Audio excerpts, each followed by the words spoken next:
In the Dark started out as a short that I wrote called In the Corner of the Room. In the Corner of the Room featured a monster that could climb on the ceilings and on the walls, and it was super creepy. But I couldn't figure out a way to realistically pull it off in a way that I liked. So I decided to try to rewrite the script so that I could just film something, make something, get practice, and get it out there. I lit the set with a Kino Flow outside the sliding glass window.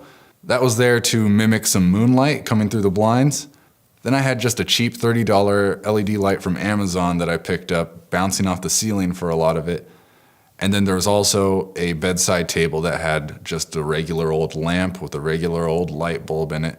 And those were all the lights I used. I shot the entire short on the A7S II with a 16-35mm Canon lens. It worked out well because it's great with low light, and I really like wide angle shots, and it's a full frame camera with a really wide lens. For the creature, I couldn't figure out something crazy to do or convincing and scary, so I just decided to put a black sheet over a person. And it came out okay, not the scariest, kind of looks like just a black sheet over a person. But at first, to make it look a little different, I tried strapping like a styrofoam head to the actor and making it a really tall, creepy necked person. It wasn't coming across great, and the strap wasn't holding. Eventually, I just decided to go with just a black sheet and ominously walking out. At first, he was gonna jump out and like consume the main character, but that didn't end up working out because it just looked ridiculous. Most of it looked really ridiculous.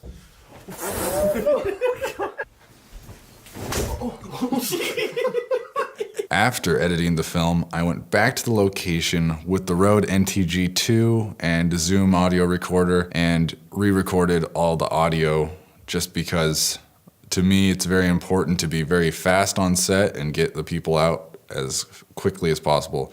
I'm not great at audio.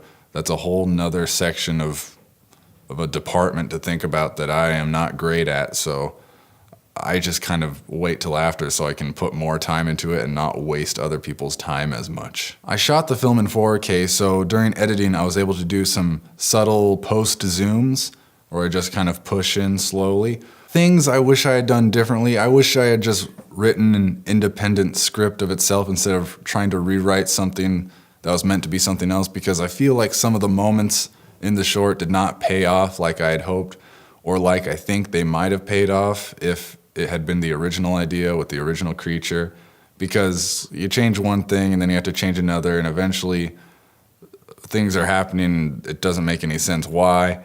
There's always stuff you look back on and you just wish you hadn't done, and you get back into editing and you're like, oh geez, I suck. And another thing I wish I had done differently is I wish I had spent more time working on storyboards. I love storyboards. They help me so much on set, know what I need to get in the shot to make sure that it works in the end, and I struggle so hard making those because I'm lazy.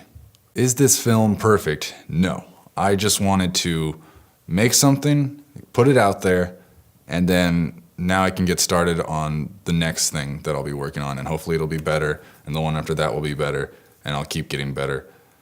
So that's what I'm gonna do. Thanks for watching. If you're curious about any of the gear or equipment I used making this film, check the description for links to all those things, and I will catch you next time.